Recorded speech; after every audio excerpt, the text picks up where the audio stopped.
show here at World Water Week.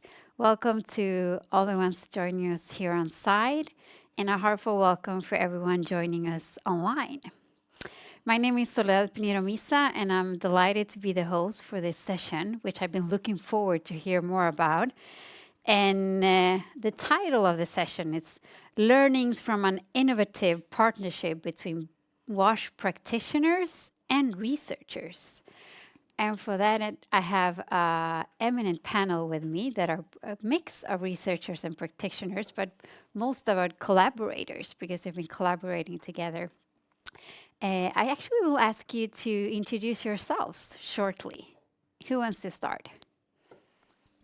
I can start. Yeah. My name is Tilde Villekilde. I'm from the University of Copenhagen in Denmark.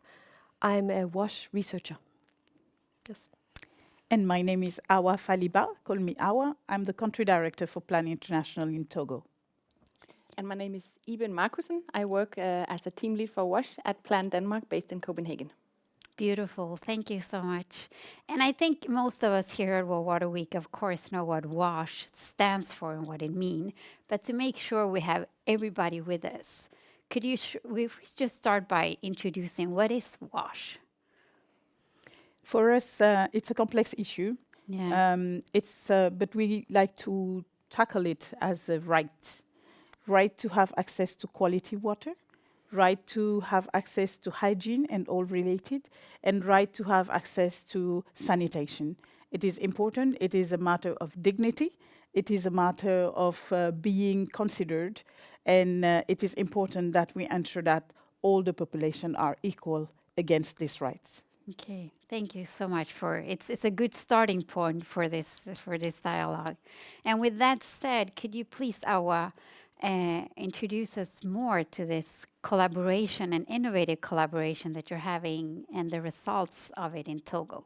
Thank you. First of all, I think it's important to say that this collaboration is a next step in a decade of partnership with Grundfos Foundation that help us to respond to the need of the community in terms of access to quality, in terms of hygiene, in terms of sanitation in Togo, where it is really needed. Now, what we are doing is building on this experience. We came to the hypothesis, and we are clear about that it is necessary to have a multi-stakeholder approach and diversify the perspective on the WASH sector. And that is why we are partnering with the University of Copenhagen, University of Lomé, and the different practitioners on the ground to generate knowledge on those practices in order to influence our programming, but also in order to influence policies and practices on the ground. Thank you. And with that, it's like you gave like an overview, but if we get a little bit more concrete, what kind of like innovations or tools or methods have this cooperation led to? Yeah, I can answer that. Bringing diverse partners together like that, having conversations with new perspectives about what is knowledge, how do we create knowledge, and how do we apply knowledge then back into our fields is really the innovative approach. So approaching universities and academia, both in Copenhagen, but also in Togo and Lomé, asking them for assistance in us being able on the implementer side to learn and reflect about our implementation has really been a true value. And without that knowledge, you can never learn from your programming and then do better. So it is actually creating knowledge and giving us new perspectives that this partnership has really been fueling. And thank you. And how do you make sure that this knowledge and this also, like for me, it says like you're in universities in Denmark, and then we have the reality in Togo and the ones that you actually, I mean, everybody shits, but it's still we have, there's some differences from the everyday life of your researchers and the one that you're contributing your research to. How do you make sure to work in a way that is really inclusive and to make sure that you mix that knowledge with the ground reality? So maybe I can start responding to that. So a partner who is not here physically today is the University of Lomé in Togo. They were also a key partner in the collaboration, and they were also part of setting up the research tools, piloting them in the field, adjusting them so they fit the local context, and part of discussing how to convey the findings and the messages and how to feed them back into the plan organization. So I think the collaboration between a university in Denmark and a collaboration with a university in Togo was immensely important for situating the knowledge in the context. Yeah. Thank you. And I would ask you, Awa, too, like also like we're talking about tools, innovations, but if you also take it down to the ground and to women and girls and families using the tools and the results from the project, how would you describe it? First of all, I would say that they are part of the reflection and the knowledge generation. They are practitioners. And I think that is what is really interesting in this project, is that you have people who have the recognized knowledge, the experience, and you have those who live it and find daily solutions and are part of the reflection. And I think it is also one of the key aspects to recognize all knowledge coming from experience, coming from validated scientific knowledge, and bring it all together, because it's that way that we can find solutions. I'm seeing young people in Togo being part of youth-led research. I'm seeing this connectivity that we had with different interns being in one team, working together on the team, doing collective data collection, and all those things, connecting all those perspectives. What makes it unique, actually, and relevant to everybody. I would like to add just an important point to that, is that involving youth in research created a huge access that we could never have had without them. One obvious example would be talking about menstruational management, which is a huge taboo in many communities in Togo. But using young researchers, female researchers as well, they could make that bridge into talking to young females and girls in the villages. And through that, we got access to information that is so valuable for Plan, so that we can target our programming specifically towards that. We would never have done that without doing a partnership like this. Yeah, and to exemplify it, it's like that knowledge the young girls brought to the project, what did it lead to? What kind of like, and when you're saying that Plan can implement it, what is it they were implementing? Yeah, so one thing is the implementation side, that we would then do gender transformative menstruational management programming involving men and fathers, taking everything from just a pad. It's not only a pad, it's also about giving them creating a space for them to dry their pads. And so getting all the way around the taboo of menstruation is one thing, but also the knowledge outside the project, how Plan Togo is using this knowledge. Knowledge is really power, right? So if you use this knowledge right and approach your partners, your stakeholders, your decision makers with this knowledge, that power can lead to lots of things outside a project. And that's what we really also want to use the knowledge that we have generated. I think, Awa, you can reflect more on that. Yeah, absolutely. And also building this bridge, between the academic, that sometimes are isolated, a bit far from practice, and also creating opportunity that, those research theses can bring life and can be brought to life, integrated in our daily practices, in our project implementation, but we also use it for our influencing and advocacy work, and ensure that the policies are being implemented based on the tools, approach, practices that have been approved somehow and that have been labeled as working, as relevant, and also as sustainable. Nice. And I will ask again, like kind of because I'm like so eager on the results, like you were saying about this transformational program and involving not only the girls or women, but also the whole family and of course young boys and men. How has it been working with, and like what results have you been seeing? So maybe I think we think about the results from this collaboration as a little bit differently than just the results in a household. Yeah. For example, there was this nice aha moment with one of our collaborators in one of the regional offices in Plan, who suddenly said, wow, I realize now we are actually all researchers somehow. That is an outcome for me as a watch researcher, that this man suddenly realizes that he can adopt another kind of mindset and approach his wash work in a new way. That's a result in my eyes.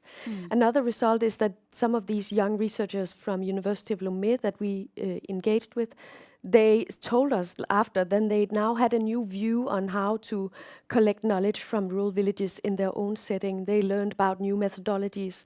That's also a great outcome for me. It's not directly how we can program for women in the villages, but it's something that will create ripples in the communities. Yeah. I'm sure. And is it also because I can be like very eager to like on the ground results, also because the urgency for us to be able to reach SDG 6 and all the challenges around WASH, and especially in countries like Togo, it feels like we need systemic changes. Then maybe this it feels like what you're talking about. It's a lot about like systemic change, but we also need to like, how do you see like the long-term solutions? But I think even before the long-term solutions, what is really interesting here is that Plan International is bringing the implementation part. I was telling you it's a decade of work at the community level, where we have seen tremendous changes in access to water, in total sanitation led by the community themselves, in transformational changes in terms of women and men relation, in terms of gender relation. This is something that Plan is bringing, and this is the daily response to the need and immediate need at community level, involving them. I think what we are adding here is all the strategic thinking, all the shaping, all the next step, how to respond and anticipate to issues like climate change. How do we anticipate on that? Research will help us on that. How do we anticipate on security issues related to the context in certain areas around the world? Research will help us respond to those questions and be ready in terms of when the paradigm will shift, and it is shifting. We will be ready. We have anticipated, tried, experimented some tools, approach that we can very soon activate and with the community in order to provide response today and tomorrow. Thank you. You're just like I'm agreeing. nodding. Yeah, and nodding. also saying that it doesn't, it's not a race. Like it's not just turning up the speed. We need to do it right. Yeah. And in order to get it right, we need to take time to reflect and to create this knowledge so that we can communicate also to our donors. Like the obligation that I would have in my spot in this very big Plan Federation would be to use this knowledge when I talk to donors and when we talk to stakeholders and decision makers, so that they can also take decisions based on what's going on. Yeah. So knowledge is, you can never sort of neglect knowledge, no matter how busy you are, or how fast you need to run. Yeah, definitely. And then also it's a question with the importance of knowledge, and it seems also you're also talking a lot about both like mind shifts or changing the narrative and perspective, but also empowering, and both to the women and girls that Plan are working in Togo, but also in the universities. Yes. Working. What are your? I found it extremely inspiring and motivational to work with these young academicians from University of Lomé who were, they went to rural villages in their own country, and still they came back and said, I never realized that people were living this way. I never realized they were struggling with sanitation in this way. Yeah. Now I've learned about new methodologies. And also they were working in a team with young researchers from Denmark, and they all found that very rewarding to have the chance to engage in a global research collaboration. They don't often get the chances to do that during their studies. So I think that will also create motivation among young researchers in Togo and in Copenhagen to do more of this. And I think they all found out that research in WASH is actually very exciting, even though it doesn't sound very sexy. No, but now I am like, wow, you're really like a really good advocate for WASH research. I'm like, yeah. And linking to that, because it seems like also a lot of the positive things of this collaboration with practitioners and researchers is a lot linked to like also behavioral change, or like you've been also dealing with, I think it's that, I don't know, my assumption is that in WASH, a lot of the work is about changing behavior, like adding knowledge. What are your learnings from this collaboration when it comes to like how to work with behavior change and transformation in the wash field? Yeah, we got a lot of knowledge related to that. That was the key focus actually for our qualitative study. One thing that we found out was actually that scarcity of water, the communities already knew how to cope with that. So they had strategies of where to go and find water and for what purpose to use maybe water fetched from the river, rainwater, and then piped water. And in these times with climate change, where we need to take care of the groundwater and not waste it on things that does not need clean water, for instance, they were already way ahead of us, right? So it really gave us insights in how to use resources and how to work with communities in order not to target our messages wrongly, but definitely tailor them into the life that they were already living, and together with them find solutions then on how to further strengthen that. In the communities that we work, rainfalls become more heavy and more the periods between rainfalls become longer. You would see these crazy storms where things would be raving. So it is having dialogues actually on another level how to do that. And then, of course, gender transformation and bringing in youth, detabooing menstruation and stuff. All sorts of small but very important aspects of how to do communication together with the communities. We got lots and lots of insights, so that has been really rewarding. Our comments are like complementing. I think she said it most of it. It was really the added value is really to kind of cross-fertilize, and it is kind of triangulating around a key issue, which is the wash issue, and ensuring we have the different perspective. And I think that is what we're key. I would add also, when we come back to those actors at national level, if I can say, the fact that with this project, we created interest. And I mean, there is also, we can mention this network of NGOs working on the wash sector, who is now collaborating more, and probably in the next phase will play a key role. So having this community of practice, influencing the sectors, having this communicated out of the community is also something which is important and which help us as Plan International to ensure we mobilize different actors on solutions we believe works. Yeah, that's beautiful, and also that it was good that you mentioned like Plan International, because you're leading in Togo, but you're working internationally, and also to lift this to a global perspective. What do you see?